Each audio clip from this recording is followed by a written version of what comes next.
اشهد ان لا الہ الا اللہ وحدہ لا شریک لہ واشهد ان محمدا عبدہ ورسولہ اما بعد فاعوذ باللہ السمیع العلیم من الشیطان الرجیم بسم اللہ الرحمن الرحیم۔ سامعین اکرام، السلام علیکم ورحمۃ اللہ وبرکاتہ۔ غیر احمدی مسلمانوں کے ذہنوں میں احمدیت کے بارے میں ایک بڑا سوال، مسئلہ اور مشکل یہ پائی جاتی ہے کہ احادیث میں مسیح اور مہدی علیہ السلام کے بارے میں جو نشانیاں اور علامات پائی جاتی ہیں، ان میں سے ان کے نزدیک بظاہر ایک بھی نشانی اور علامت ابھی تک پوری نہیں ہوئی۔ اس لیے احمدیت کا موقف صحیح ماننے میں انہیں دشواری پیش آ رہی ہے۔ اس کی وجہ یہ ہے کہ وہ یہ نہیں جانتے کہ کسی بھی نبی یا موعود شخص کے آنے کے بارے میں جو باتیں بیان کی جاتی ہیں ان کا کیا پس منظر ہوتا ہے، انہیں کس طرح سمجھنا چاہیے، ماضی میں ایسی خبروں کے بارے میں لوگوں نے کیا صحیح اور غلط طرز عمل اختیار کیا، اور قرآن و حدیث سے ان کے بارے میں کیا تعلیم ملتی ہے۔ یہ ایک تفصیل طلب موضوع ہے جس کے متعلق انشاءاللہ جلد آپ کے سامنے بیان کیا جائے گا۔ فی الحال میں آپ کے سامنے یہ بیان کرنے جا رہا ہوں کہ نزول مسیح و مہدی علیہ السلام کے بارے میں جو احادیث پیش کی جاتی ہیں ان کا ایک بھاری حصہ نہ صرف ضعیف اور موضوع ہے بلکہ آپس میں متضاد بھی ہے۔ اسی بنا پر بہت سے علماء ان احادیث کا انکار کرتے ہیں کیونکہ وہ پائے اعتبار سے گری ہوئی ہیں اور اس قدر ایک دوسرے سے متضاد ہیں کہ ان کی بنا پر کوئی ایک عقیدہ قائم نہیں کیا جا سکتا۔ روایت کے ساتھ ساتھ درایت کے اعتبار سے بھی یہ احادیث مستند قرار نہیں دی جا سکتی۔ غالباً اسی بنا پر سیاہ ستہ یعنی احادیث کی 6 صحیح ترین کتابوں میں سے 2 اہم ترین کتابوں بخاری اور مسلم اور سب سے پہلے مرتب کیے جانے والے مجموعہ حدیث موطا میں جسے امام مالک رحمۃ اللہ علیہ نے مدینہ میں مرتب کیا، امام مہدی کے متعلق نام کی تصریح کے ساتھ کوئی حدیث نہیں ملتی۔ یہ بھی ایک مسلمہ تاریخی حقیقت ہے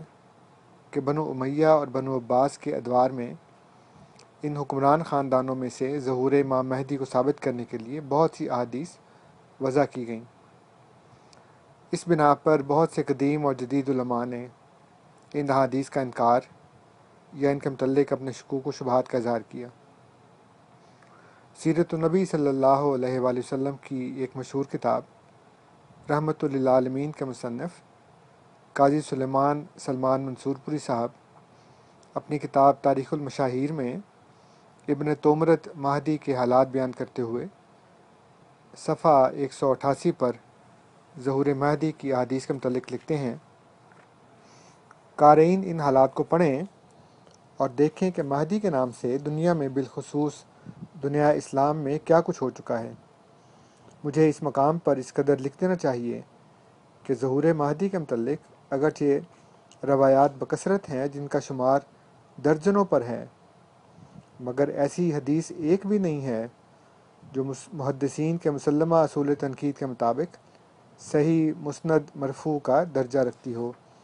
العلم عند اللہ ہے۔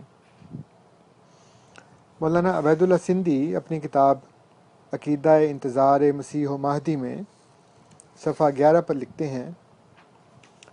احادیث مہدی کو غیر معتبر ثابت کرنے کے واسطے بہت سے علماء اور مورخین بھی موجود ہیں جن سے ایک عقل والے آدمی کی تسلی ہو جاتی ہے کہ یہ بات فقط شیعہ ازم کی ہے جہاں سے اہل سنت نے لے لی ہے۔ علامہ حبیب الرحمن صدیقی کاندھلوی اپنی کتاب عقیدہ ظہور مہدی قرآن کریم، احادیث نبوی اور تاریخ کی روشنی میں صفحہ 5 پر لکھتے ہیں، میرے نزدیک اس موضوع پر جتنی روایات پائی جاتی ہیں وہ سب ضعیف ہیں۔ محمد منیر قمر نواب الدین صاحب اپنی کتاب ظہور امام مہدی ایک اٹل حقیقت، احادیث شریفہ اور تحقیقات اہل علم کی روشنی میں میں امام مہدی کے متعلق کچھ احادیث کو صحیح قرار دیتے ہوئے بہت سی احادیث کے ضعیف و غریب ہونے کا اقرار کرنے پر بھی مجبور ہیں۔ وہ لکھتے ہیں، امام مہدی کے بارے میں بکثرت احادیث وارد ہوئی ہیں، اگرچہ ان میں سے زیادہ تر ضعیف و غریب ہیں، لیکن بعض حسن درجے کی ہیں، جبکہ ان میں سے کچھ تو سند کے اعتبار سے صحیح بھی ہیں۔ صفحہ 40 پر یہ بات بیان کرنے کے بعد محمد منیر قمر نواب الدین صاحب نے اسی کتاب میں صفحہ 194 اور 195 پر علامہ ابن خلدون کا قول اس طرح نقل کیا ہے،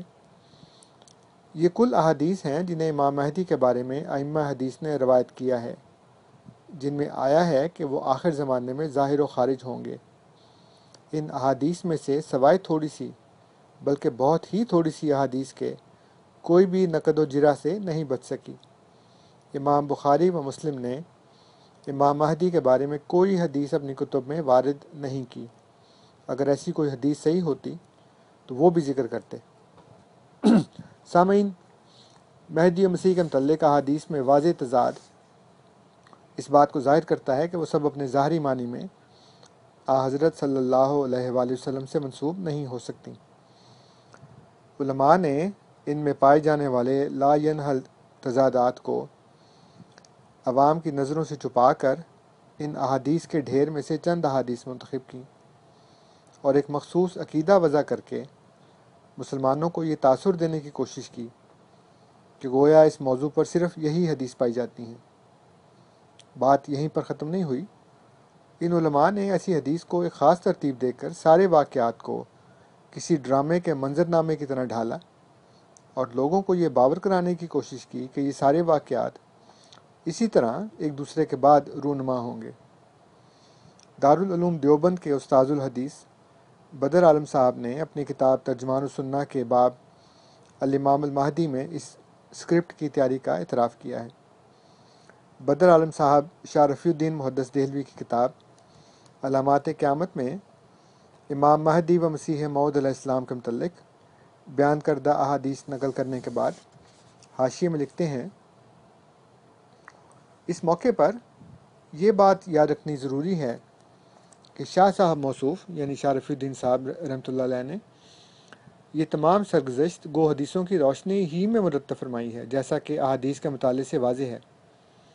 مگر واقعات کی ترتیب اور بعض جگہ ان کی تعین، یہ دونوں باتیں خود حضرت موصوف ہی کی جانب سے ہیں۔ حقیقت یہ ہے کہ حدیث و قرآن میں جو قصص و واقعات بیان کیے گئے ہیں، خواہ وہ گزشتہ زمانے سے متعلق ہوں یا آئندہ سے، ان کا اسلوب بیان تاریخی کتابوں کا سا نہیں، بلکہ حسب مناسبت مقام ان کا ایک ایک ٹکڑا متفرق طور پر ذکر میں آ گیا ہے۔ پھر جب ان سب ٹکڑوں کو جوڑا جاتا ہے تو بعض مقامات پر کبھی اس کی کوئی درمیانی کڑی نہیں ملتی، کہیں ان کی ترتیب میں شک و شبہ رہ جاتا ہے۔ ان وجوہات کی بنا پر بعض خام طباعیں تو اصل واقعے کے ثبوت ہی سے دستبردار ہو جاتی ہیں۔ حالانکہ غور یہ کرنا چاہیے کہ جب قرآن و حدیث کا اسلوب بیان ہی وہ نہیں جو آج ہماری تصانیف کا ہے، تو پھر حدیثوں میں اس کو تلاش ہی کیوں کیا جائے؟ نیز جب ان متفرق ٹکڑوں کی ترتیب صاحب شریعت نے خود بیان ہی نہیں فرمائی، تو اس کو صاحب شریعت کے سر کیوں رکھ دیا جائے؟ لہٰذا اگر اپنی جانب سے کوئی ترتیب قائم کر لی گئی ہے تو اس پر جزم کیوں کیا جائے؟ ہو سکتا ہے کہ جو ترتیب ہم نے اپنے ذہن سے قائم کی ہے حقیقت اس کے خلاف ہو۔ اس قسم کے اور بھی بہت سے امور ہیں جو قرآنی اور حدیثی قصص میں تشنہ نظر آتے ہیں۔ اس لیے یہاں جو قدم اپنی رائے سے اٹھایا جائے اس کو کتاب و سنت کے سر رکھ دینا ایک خطرناک اقدام ہے، اور اس ابہام کی وجہ سے اصل واقعے کا انکار کر ڈالنا یہ اس سے بھی زیادہ خطرناک ہے۔ اسی کتاب میں بدر عالم صاحب اس بات کا بھی اقرار کرتے ہیں کہ مختلف لوگوں نے مختلف زمانوں میں ان حدیثوں میں تباہ آزمائی کی ہے اور اپنی مرضی کے الفاظ ان میں داخل کر دیے ہیں اور خود ساختہ تعویلات کے ذریعے انہیں کچھ کا کچھ بنا دیا ہے۔ حضرت عیسیٰ علیہ السلام کی امامت کبریٰ یعنی مسلمانوں کی لیڈرشپ، یا امامت صغریٰ یعنی نماز میں امام ہونے کی بحث کے ضمن میں یہ حوالہ انشاءاللہ آگے آئے گا۔ یہاں میں یہ بھی بتا دوں کہ غیر احمدی علماء خود ان متضاد احادیث کی تعویل کرنے پر مجبور ہیں، اور جہاں دوسروں کو یہ مجبور کرتے ہیں کہ ان احادیث میں بیان کی گئی خبروں اور باتوں کو حقیقی اور ان کے لفظی طور پر پورا ہونے کا یقین رکھیں۔ وہاں خود بعض باتوں کو تمثیل اور استعارہ قرار دیتے ہیں۔ یہ موضوع بھی انشاءاللہ جلد آپ کے سامنے رکھا جائے گا۔ سامعین، جب ہم نزول مسیح مہدی کی احادیث کا تجزیہ کرنا شروع کرتے ہیں تو معلوم ہوتا ہے کہ کسی ایک موضوع پر ان میں تضاد و اختلاف نہیں پایا جاتا، بلکہ تقریباً ہر خبر دوسری سے مختلف ہے۔ جیسے کہ شاعر کہتا ہے کہ مصفی ہم نے تو سمجھا تھا کہ ہوگا کوئی زخم، تیرے دل میں تو بہت کام رفو کا نکلا۔ ہم بہرحال یہاں پہ ان حدیث کو رفو کرنے کا کام نہیں کر رہے، بلکہ آپ کو محض یہ دکھانا مقصود ہے کہ ان حدیث میں اس قدر تضاد ہے کہ ان میں کسی بھی طرح تطبیق نہیں کی جا سکتی۔ یہاں ایک اور شعر سن لیجئے کہ کس کا یقین کیجئے کس کا نہ کیجئے، لائے ہیں ان کی بزم سے یار خبر الگ الگ۔ یہ متضاد خبریں اس قدر زیادہ ہیں کہ ایک پیشکش میں تمام کی تمام بیان نہیں کی جا سکتی، اس لیے طوالت کے لحاظ سے ایک ایک یا دو دو کر کے یہ عنوانات میں اللہ تعالیٰ کی مدد اور توفیق سے آپ کے سامنے انشاءاللہ پیش کروں گا۔ اس وقت اس سلسلے کا سب سے پہلا موضوع جو میں نے چنا ہے وہ ہے غیر احمدی علماء کی ان احادیث کی تعویلات، جن میں حضرت عیسیٰ علیہ السلام کو اس امت کا ایک فرد اور امام قرار دیا گیا ہے، لیکن یہ علماء ان احادیث کے تراجم میں اپنے الفاظ داخل کر کے عوام کو باور کراتے ہیں کہ گویا یہ الفاظ احادیث کے ہیں، اور اس طرح عوام کو دھوکہ دے کر ان سے وہ عقائد منواتے ہیں جو احادیث میں بیان ہی نہیں کیے گئے۔ سب سے پہلے ہم دیکھتے ہیں کہ احادیث کے الفاظ کیا ہیں اور ان احادیث کو بیان کرنے والے راوی ان کا کیا مطلب لیتے ہیں۔ صحیح مسلم کتاب الایمان باب نزول عیسیٰ بن مریم حاکماً بشریعت نبینا محمد صلی اللہ علیہ وآلہ وسلم میں یہ احادیث درج ہیں۔ انا ابا ہریرہ قال قال رسول اللہ صلی اللہ علیہ وسلم کیف انتم اذا نزل ابن مریم فیکم و امامکم منکم۔ حضرت ابو ہریرہ رضی اللہ تعالیٰ عنہ سے روایت ہے کہ رسول اللہ صلی اللہ علیہ وسلم نے فرمایا، تمہارا کیا حال ہوگا جب عیسیٰ ابن مریم علیہ السلام تم میں اتریں گے اور تمہارا امام تم ہی میں سے ہوگا۔ دوسری حدیث ہے انہ سمع ابا ہریرہ یقول قال رسول اللہ صلی اللہ علیہ وسلم کیف انتم اذا نزل ابن مریم فیکم و امکم۔ حضرت ابو ہریرہ رضی اللہ تعالیٰ عنہ سے روایت ہے کہ رسول اللہ صلی اللہ علیہ وسلم نے فرمایا، تمہارا کیا حال ہوگا جب ابن مریم تم میں اتریں گے اور امامت کریں گے تمہاری۔ اس کے بعد تیسری حدیث تھوڑی سی زیادہ وضاحت والی ہے، اور اس میں اس کے الفاظ یہ ہیں ان ابی ہریرہ ان رسول اللہ صلی اللہ علیہ وسلم قال کیف انتم اذا نزل فیکم ابن مریم فامکم منکم۔ قال ابن ابی ذئب هل تدری ما امکم منکم قلت تخبرنی قال فامکم بکتاب ربکم تبارک و تعالی و سنت نبیکم۔ حضرت ابو ہریرہ رضی اللہ تعالیٰ عنہ سے روایت ہے